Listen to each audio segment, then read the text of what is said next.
It will be very powerful kalau kita yang bahkan memulai brand tersebut really believe in dan memang betul-betul mengaminkan apa yang menjadi alasan kita membangun brand tersebut. Itu yang sebetulnya kunci utama untuk menciptakan brand story yang sangatlah powerful. Simple things, ya sebetulnya itu udah sering kita alami juga sih ya Grace, ketika kita berinteraksi dengan beberapa klien atau teman-teman kita bahkan. Ketika mereka konsisten dengan satu hal over and over again, that simplicity becomes a good habit, that simplicity becomes the power. Not every brand is born from a dramatic moment or big mission. Some start in silence, in curiosity, in everyday life. This episode is a love letter to the unsexy stories, because quiet beginnings can lead to the most meaningful brands.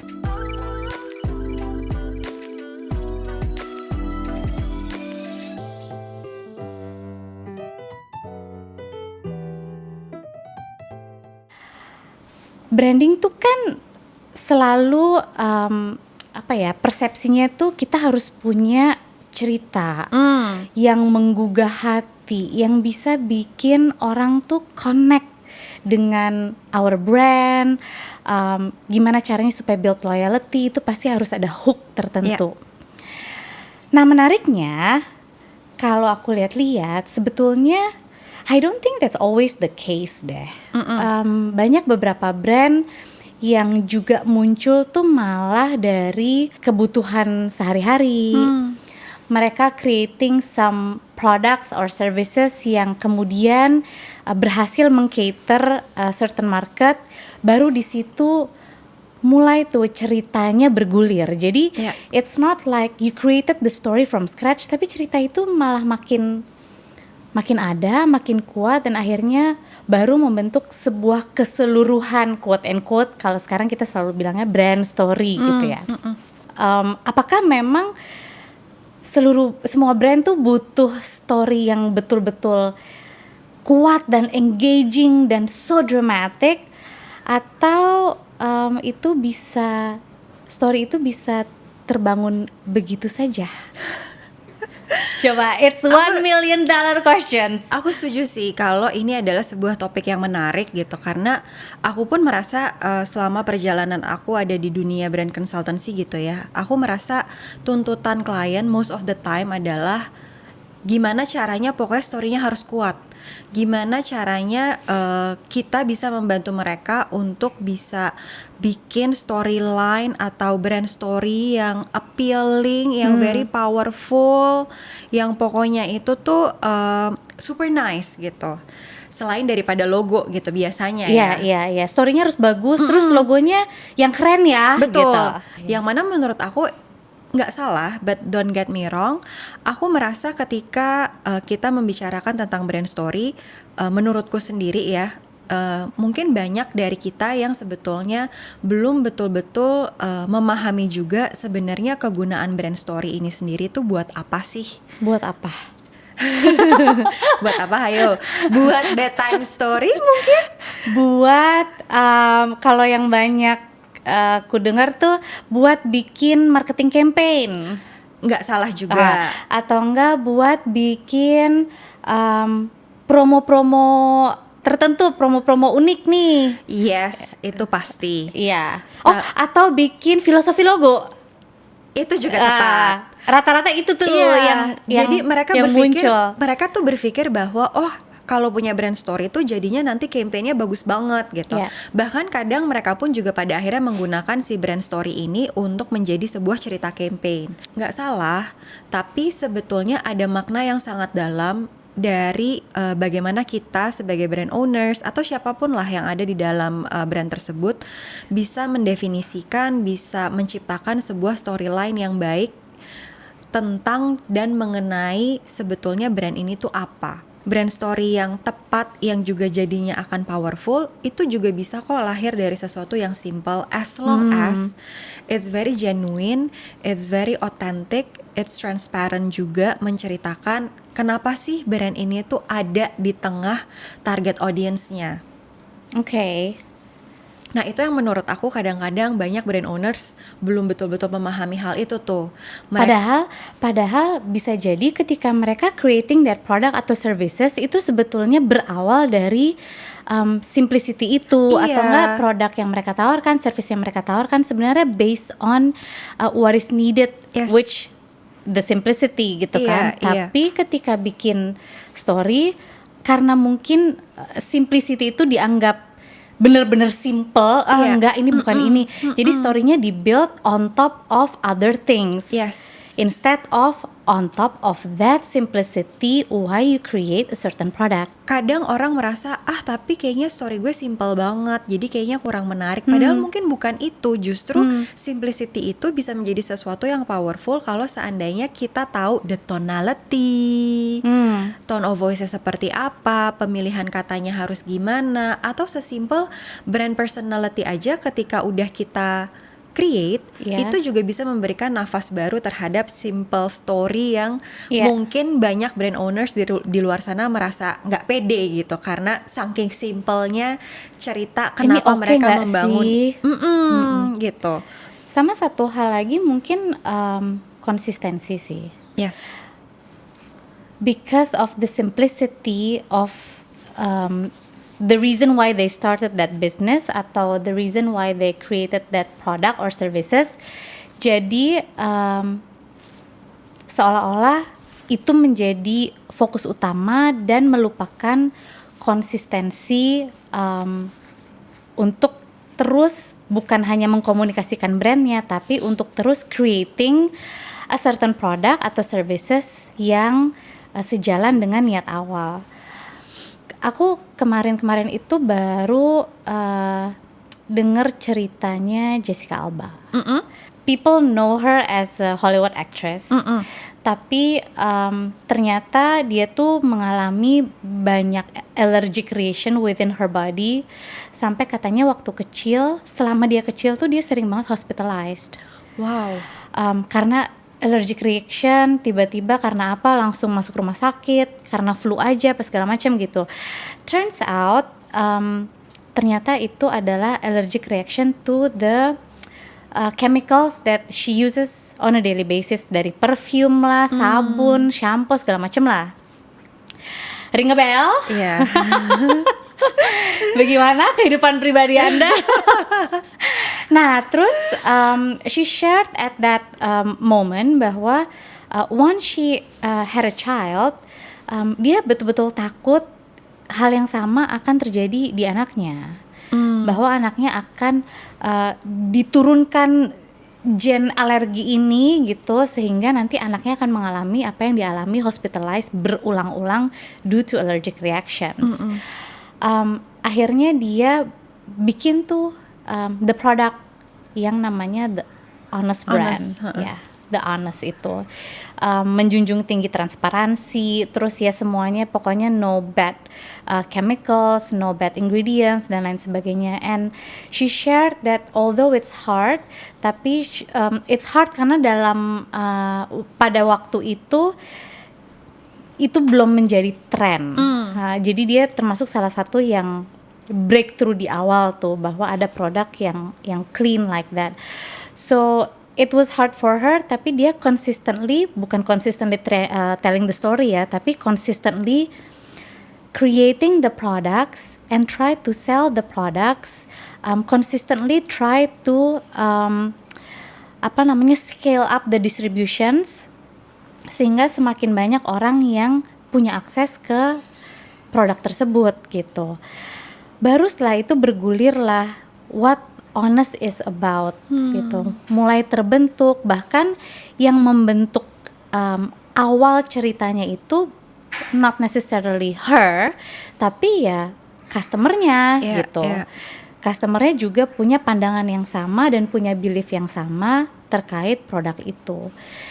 And now she's become very successful. The brand is also very successful, dan di situ aku menyadari bahwa simple things ya sebetulnya itu udah sering kita alami juga sih ya Grace, ketika kita berinteraksi dengan beberapa klien atau teman-teman kita bahkan ketika mereka konsisten dengan satu hal over and over again, that simplicity becomes a good habit, that simplicity becomes the power gitu. Ya.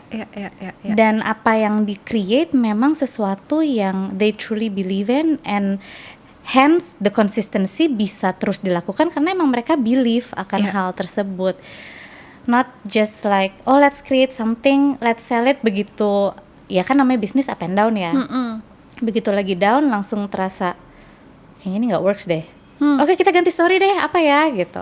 Nah iya sih, itu benar banget sih Kak, karena aku ngerasa ada juga beberapa case yang maksudnya aku temui gitu ya, ketika ada brand owners yang aduh kok kayak brand story kita kurang kuat ya, atau gimana ya caranya supaya brand story itu tuh harus very powerful, very appealing, very dramatic, terus harus betul-betul bisa menciptakan deep emotional connection gitu, yang mana menurutku kadang-kadang sebetulnya kita sendiri sebagai brand owners itu suka lupa gitu bahwa it will be very powerful kalau kita yang bahkan memulai brand tersebut really believe in, dan memang betul-betul mengaminkan apa yang menjadi alasan kita membangun brand tersebut.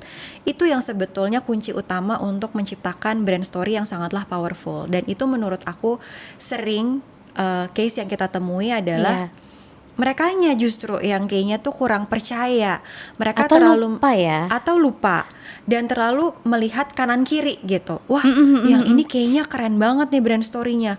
Wah, yang ini emosional banget nih.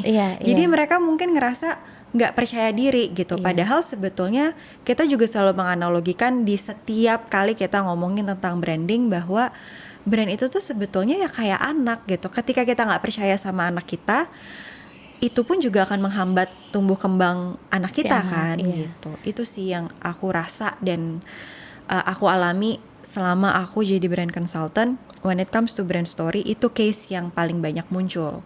Ada nggak case yang kamu ingat on top of your mind? Bisa jadi brand ownersnya lupa, atau case-nya sering terjadi juga kalau menurutku ketika brand itu dijalankan oleh brand professionals. In a bigger corporations, where maybe the brand managers atau corporate communications itu kan kadang silih berganti gitu. What do you think?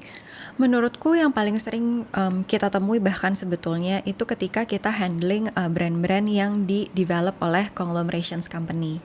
Karena kan ketika kita ngomongin conglomerations company, the brand owners who really started the brand itself itu kan is no longer there gitu. Atau it started out of business expansion sih biasanya ya. Iya, betul. Oh, kita bisa melakukan ini nih, bisa daripada catering internal aja kita jual keluar juga deh. Jadi kayak gimana caranya kita mencoba menyatukan berbagai macam visi dari top management, terus kita melihat competitors, kita coba pelajari benchmark companies yang mungkin bisa cocok, baru kita coba ramu dan pada akhirnya kita analisa dan kita serap intisarinya untuk menjadi brand story si brand ini gitu. Tapi most of the time aku merasa yaitu sih ketika handling conglomerations company itu memang mau nggak mau rasanya itu harus kita bantu ciptakan buat mereka. Iya. How do you navigate that process though?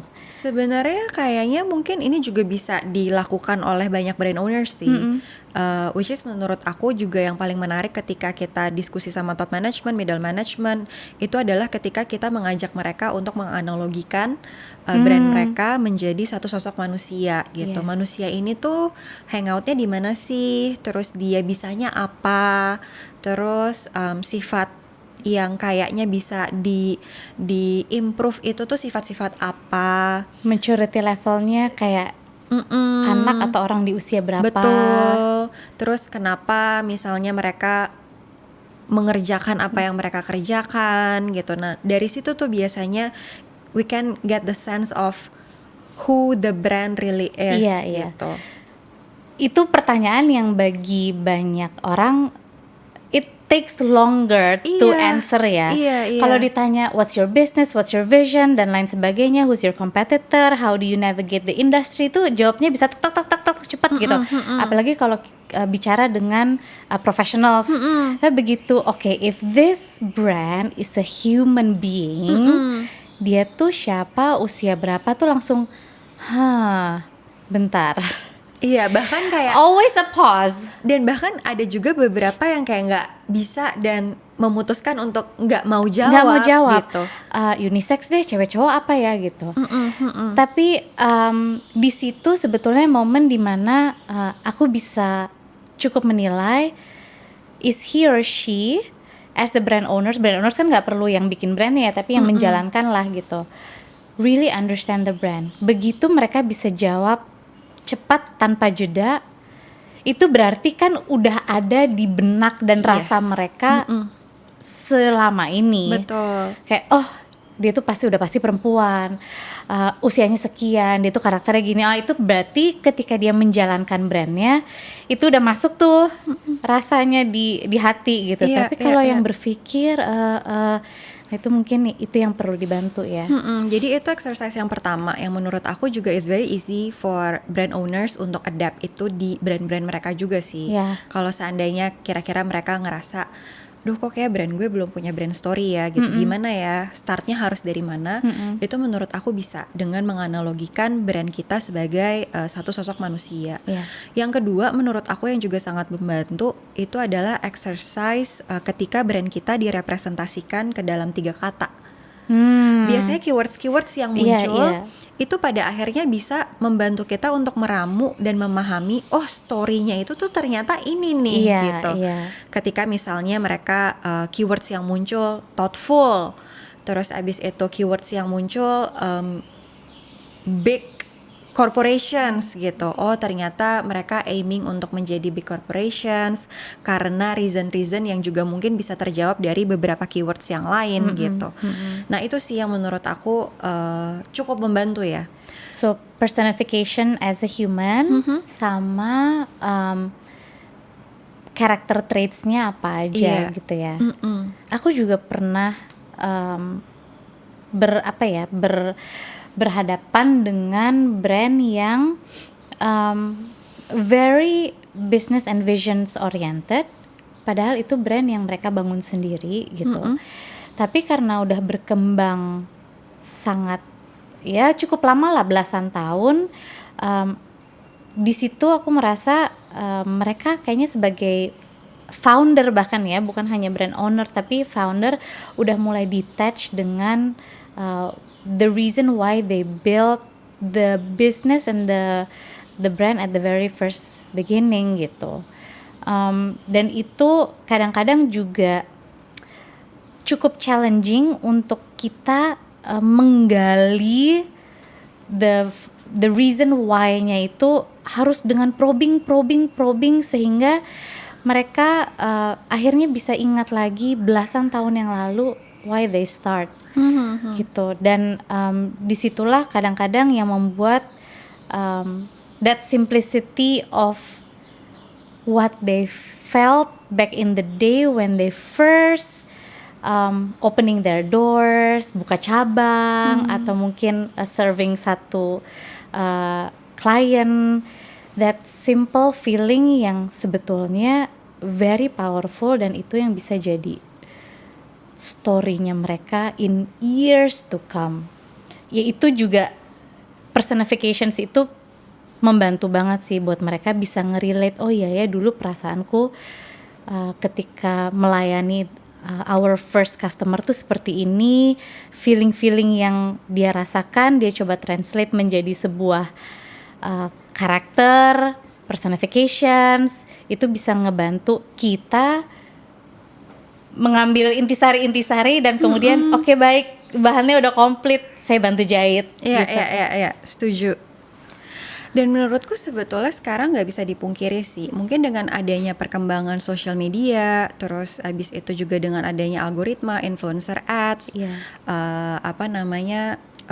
cerita-cerita dari influencer juga, itu pada akhirnya membawa sebuah tuntutan sih mungkin, atau membuat brand owners juga mengevaluasi brand yang mereka bangun, apakah story mereka itu tuh sudah cukup dramatis, sudah cukup bisa punya hooknya ke target market, karena memang semua perkembangan yang terjadi kalau menurut aku ya, itu tuh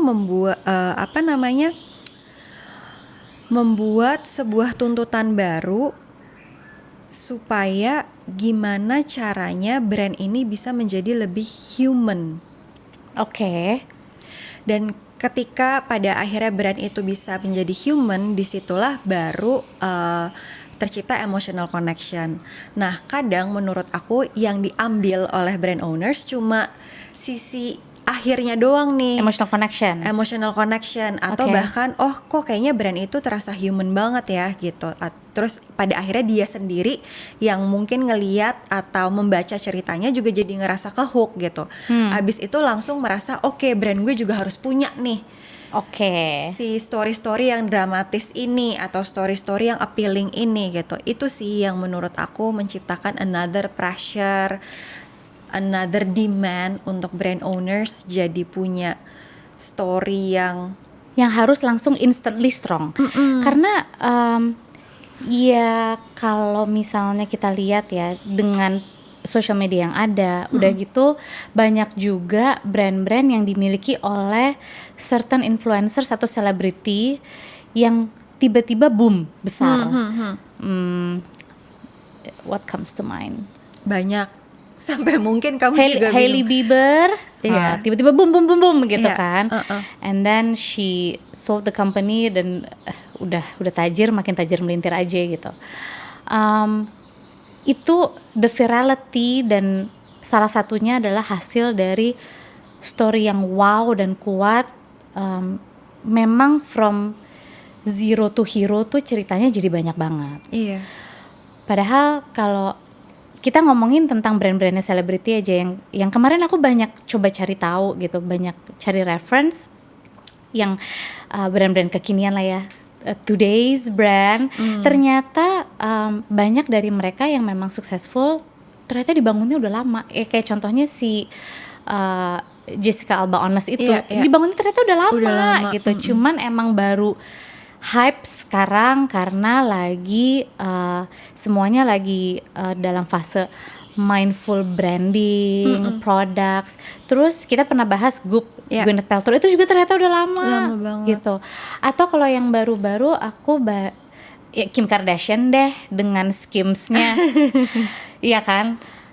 Meskipun kayak tiba-tiba terasanya meledak, tapi it was actually came from her own needs of having apa sih itu namanya shapewear yang emang bisa membentuk badannya dia menjadi certain ways. Tapi kemudian I think her marketing genius is dia bisa mengexpand that brand from a very simple usage atau functions menjadi a product range. Nah di situ mungkin brand story-nya harus menjadi lebih kuat dan expandable untuk kemudian berkolaborasi dengan banyak pihak, terus punya variety of products gitu. Tapi ya balik lagi sebetulnya it comes from the simplicity of her needs, I think. And it makes sense, dia ngeluarin brand itu gitu. Sama halnya kayak it makes sense si adiknya siapa sih Chloe dan Emma Grede bikin Good American Jeans. Ya it just makes sense karena emang badannya dia kan siapa yang bisa cater gitu ya. Asli atau tidak asli. Basically badannya The Kardashians itu siapa yang bisa Kylie Kendall ya. Itu siapa yang bisa cater kayak ngik gitu. So that's why they made a brand yang bisa catering ada kayak puluhan jenis badan body type gitu kan. So ya kalau dipikir-pikir memang balik lagi ke what is it that you wanna solve as a product atau service, and then the story just like bergulir dari situ. Iya. Nah aku setuju banget sih Kak yang tadi kamu mention. Kalau seandainya memang brand story-nya itu mungkin nggak bisa atau nggak perlu kita bikin se-powerful itu, yang seharusnya kita fokuskan itu adalah ke USP. At the end of the day, orang tuh nggak cuma beli apa yang kita jual, tapi kenapa kita jual produk tersebut, dan kenapanya ini tuh nggak harus selalu dramatic, emotional gitu, tapi juga bisa aja karena USP-nya, the quality of the product itself. Atau simply enak soalnya gitu kan. Jadi dan kita pun juga udah sempat bahas kan, it's okay kok kalau ternyata memang brand yang kita build ini tuh bukan sesuatu yang kita ciptakan untuk build deep emotional connection gitu. Mungkin it can only be a functional brand gitu, and that's okay. Yang utama menurut aku memang ketika brand owners itu tuh bisa jujur sama dirinya sendiri atau enggak nih, bahwa brandnya mereka ini adalah brand yang functional atau brandnya mereka ini adalah memang brand yang oke banget untuk menjadi brand yang menciptakan deep emotional connection. A dental clinic that we work on, mereka udah bikin dental clinic ini selama belasan tahun, maybe I think over 15 years lah gitu. Dan mereka udah berkembang sekarang nih sangat pesat, over 50 branches in tapi perkembangan pesatnya itu baru beberapa tahun yang lalu lah ya gitu. Ketika kita bertanya, aku ingat banget ketika kita bertanya visi brandnya tuh apa, always wants to be the leader. Nah, always wants to be the leader itu menurutku bagus sebagai bisnis, tapi sebagai story, ya everybody of course wants to be a leader, and how can the brand connect bukan hanya ke audience tapi ke internal team mereka dong. Gimana cara menyemangati internal team, kasih reason kenapa sih harus jadi leader gitu. Coba inget-inget dulu tuh gimana awal mulanya ini berdiri, perasaannya apa ketika menerima pasien pertama, apa yang ingin dicapai pada saat itu. Nah, ketika mereka reminiscing those moments, baru kena tuh the simple story yang sebetulnya menjadi penyemangat awal di mereka untuk membuka dental clinic. Satu dental clinic. Waktu itu mereka nggak ada bayangan bakal punya puluhan. Saat itu hanya ada satu pasien yang datang, dan ketika pasien itu selesai ditangani, pasien itu happy banget, joyful banget mukanya karena akhirnya bisa senyum. Ya betul-betul senyum karena puas dengan hasilnya gitu. Dan itulah yang akhirnya menjadi story kuat gitu, the joyful smile yang dihasilkan oleh dental clinic tersebut gitu. Dan tentu itu kemudian kita padu-padankan dengan spesialistik mereka, kekuatan mereka secara produk apa sih, secara service apa. So ada emotional feeling yang very simple, just makes people smile and feel joyful dengan specialistic care mereka. Nah itu yang akhirnya berhasil digabungkan menjadi sebuah story yang cukup kuat nih sekarang untuk khususnya buat internal team. Akhirnya jadi punya reason why I'm working in this company and what is my dream and aspirations in terms of the service delivery that I need to give and provide to my customer gitu kan. Nah itu memang menjadi catatan aku juga sih Kak, ketika kita mau ngomongin soal brand story ini. Karena menurut aku seringkali kita tuh juga lupa. Lagi-lagi aku selalu bilang kita seringkali lupa. Mohon maaf. Tapi kami memang, juga manusia. Ya, tapi memang ini yang sering kita temui gitu. Banyak orang atau banyak brand owners itu merasa brand story itu tuh fungsi utamanya itu adalah untuk keluar. Mereka mencoba untuk menggait impresi dari target audience. Padahal sebetulnya brand story itu juga utamanya adalah untuk membantu memperkuat tim internal. Ya kan? That's why memang ketika menciptakan brand story, it has to be very honest, transparent, genuine, and authentic gitu. Karena menurutku dari sisi brand story, which is biasanya itu akan selalu mulai dari why we started the brand. Ya kan? Ketika kita bisa membuat tim internal juga ternyata menjadi buy-in dengan reasoning kita, menjadi terbuy-in dengan story kita, si brand story ini malah ujung-ujungnya bisa menjadi shared mission. Iya. Yang mereka juga willing untuk walk through together. Yes.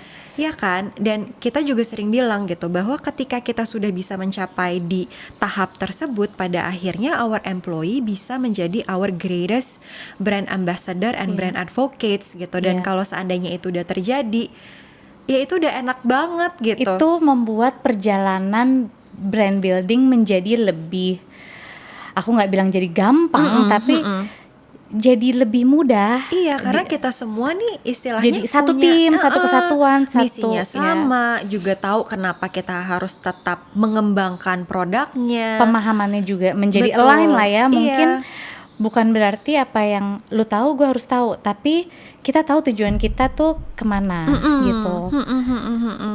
Ya mungkin ini juga bisa jadi a reminder. Your internal team is your first and foremost greatest assets. And your story and your why itu yang paling utama mesti bisa meng-capture hati mereka ya. Betul. Nah, tapi satu hal lagi nih yang aku pengen bahas. Pernah nggak sih kamu menemui whether your clients atau your friends or your colleagues yang rasanya mau bikin brand tapi ceritanya tuh belum lengkap gitu. Mereka merasa kayak ceritanya belum lengkap. We don't know yet why we want to create this brand sih, tapi produknya udah ada, service-nya udah ada. So can they give permission to themselves untuk bilang I don't have the full story yet, Grace. Bantuin gue dong. Gimana sih gitu?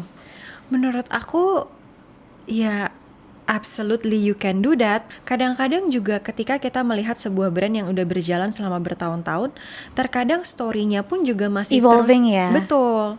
Aku mungkin bisa share sedikit. Waktu itu ada salah satu sahabatku, dia mau buka burger joint. Oke. Pada saat itu dia fokus banget untuk mendevelop produknya. Gimana caranya dia betul-betul bisa meng-cater rasa yang bukan cuma sesuai sama apa yang ada di dalam bayangannya dia, tapi juga bisa diterima sama orang lain. Oke, jadi product first nih ya. Iya, dan aku melihat dia betul-betul menumpahkan segala effortnya dia, waktunya dia untuk develop that one perfect burger. Dan gak cuma burger tapi fries-nya juga. Pokoknya itu udah sampai ada diskusi sampai jam 2 pagi kayak sebenarnya tuh cara goreng kentang yang tepat itu tuh kayak gimana, scientific dan apa-apanya itulah. Itu aku udah sampai terserah whatever gitu. Iya, very very detail oriented on the product quality and delivery. Yes. Nah, setelah produknya ini ready, disitulah baru kita sempat sharing, dan karena dia tahu juga background dan pekerjaan aku, dia sempat nanya gitu, sebenarnya gimana sih nih gitu brand ini kan, karena setelah produknya ini jadi dia harus betul-betul mengintroduce brandnya dia kan, brand burgernya dia ini apa yang harus dia lakukan dan sebenarnya brand ini tuh apa. Di situ aku sempat bilang ke dia gitu, dan aku sempat nanya ke dia, boleh tahu nggak kenapa sih lo pada akhirnya juga mau bikin burger. Karena menurut aku pada saat itu if you want to open a business atau a new venture for yourself, it could be anything gitu. Kalau makanan juga sebenarnya bisa banyak gitu, tapi kenapa burger? Pada awalnya dia agak sulit untuk menjawab karena dia merasa yang kayak tadi kita bilang, ya gue gak ada cerita yang gimana-gimana banget sih. Iya, kayak gue suka aja burger gitu kali. Gue suka aja burger, gue suka banget burger. Terus abis itu aku sempat nanya lagi, iya tapi kenapa gitu, kenapa pada akhirnya lo memilih burger? Dan di situ akhirnya dia sempat cerita gitu, kalau sempat dia waktu itu tinggal di luar negeri, dia bilang kalau misalnya dia lagi capek banget kerja, dia nggak tahu mau ngapain, mau makan apa, dia datang ke satu tempat burger ini, dan ketika dia makan burger itu somehow it comforts him. So it's a comfort food. It's a comfort food for him. Dan dia bilang akhirnya itu juga sebenarnya yang ternyata membuat dia merasa kayaknya oke ya untuk dibagikan ke orang lain gitu. Karena burger nih comfort food. This feeling to others. Dia mau si comfort food yang dia sempat rasakan ini itu pada akhirnya juga bisa menciptakan another comfort untuk orang-orang yang makan burger dia. Berarti sebenarnya what you did itu agak-agak semi-semi terapis ya. Kayak oke, sebentar, kenapa digali sampai akhirnya dia bisa recall maybe his childhood atau bahkan mungkin masa mudanya gitu, feeling yang ternyata subconsciously itu ngedrive dia itu untuk ada melakukan sesuatu. Dan menurut aku si comfortnya dia ini ketika aku coba burgernya ya, itu terasa. Oke, jadi again subconsciously sebetulnya dia udah memasukkan value-value itu ke produknya tanpa tanpa dia sadari.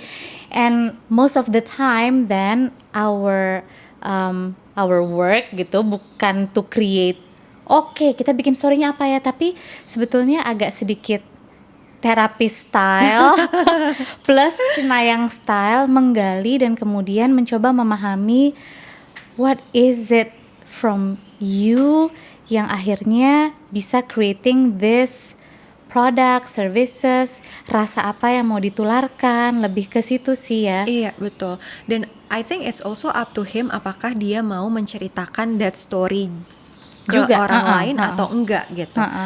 Ya mungkin suatu saat kalau seandainya dia ingat gitu sama percakapan kita pada saat itu, ya mudah-mudahan itu bisa membantu dia juga gitu.